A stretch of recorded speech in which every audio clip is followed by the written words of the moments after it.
বিশ্বজুড়ে আলোচনা এসেছে এবার এক অদ্ভুত শিল্পকর্ম, যা সম্পূর্ণ খাঁটি সোনা দিয়ে তৈরি একটি টয়লেট, যার নাম আমেরিকা। এটি তৈরি করেছেন ইতালির আধুনিক শিল্পী মাউরিজিও ক্যাটেলান, যিনি শিল্পের ভেতর দিয়ে সমাজ ও সম্পদের বৈষম্য নিয়ে ব্যঙ্গাত্মক বার্তা দিতে ভালোবাসেন। মজার ব্যাপার, আমেরিকাতেই এই সোনা টয়লেটটি নিলামে উঠেছে। এর শুরু মূল্য ধরা হয়েছে $1 কোটি, বাংলাদেশি মুদ্রায় যার পরিমাণ 121 কোটি টাকা। আন্তর্জাতিক নিলাম প্রতিষ্ঠান সোথিবি জানিয়েছে, তাদের নিউ ইয়র্ক শাখায় 18 নভেম্বর অনুষ্ঠিত হবে এই অনন্য শিল্পকর্মের নিলাম। প্রায় 101 কেজি খাঁটি সোনা ব্যবহার করে তৈরি এই টয়লেটকে তারা বলছে শিল্প ও পণ্যমূল্যের সংঘাত নিয়ে তীক্ষ্ণ ব্যঙ্গাত্মক বার্তা।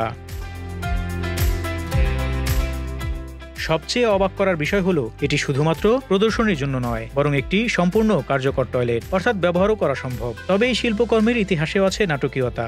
2019 সালে ইংল্যান্ডের বিখ্যাত ব্লেনহেইম প্যালেস থেকে এর আরেকটি অনুলিপি চুরি হয়ে যায়। ঘটনাটি তখন সংবাদ মাধ্যমে ব্যাপক সাড়া ফেলে, আর সোনার টয়লেট হয়ে ওঠে বিশ্বজুড়ে আলোচনার কেন্দ্রবিন্দু। সোথিবির সমসাময়িক শিল্প বিভাগের প্রধান ডেভিড গ্যালপারিন বলেন, ক্যাটেলান নিঃসন্দেহে আধুনিক শিল্প জগতের অন্যতম প্ররোচনাদাতা। তিনি শিল্পকে এমনভাবে ব্যবহার করেন যাতে দর্শক ভাবতে বাধ্য হয় সম্পদ, বিলাসিতা আর মানব জীবনের সীমা কোথায়। এটাই প্রথম নয়, এর আগেও ক্যাটেলান বেশ কিছু আলোচিত শিল্পকর্মের জন্য শিরোনামে এসেছিলেন। যেমন দেয়ালে ডাক টেপে আটকানো একটি কলা, নাম কমেডিয়ান, যা 2023 সালে নিউ ইয়র্কে নিলামে বিক্রি হয় $62 লাখ। তার আরেকটি বিখ্যাত সৃষ্টি হিটলারের হাঁটু গেড়ে থাকা মূর্তি হিম, যা 2016 সালে বিক্রি হয়েছিল $1.72 লাখ।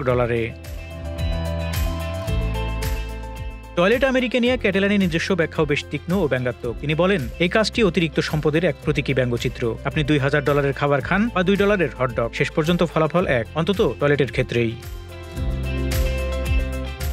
ক্যাটেলানের বক্তব্যে মিশে আছে মানব সভ্যতার বিলাস, বাণিজ্য আর ব্যঙ্গের এক শিল্পিত মিশেল। $1 কোটি আমেরিকা টয়লেট, শিল্প, বিলাসিতা আর বাস্তবতার এক অদ্ভুত সংমিশ্রণ। এটাই হয়তো আধুনিক সময়ের সবচেয়ে রূপক শিল্প, যা আমাদের চোখে সোনা ঝলমল করলেও এর ভেতরে লুকিয়ে আছে এক গভীর বার্তা: শেষ পর্যন্ত সবাই সমান।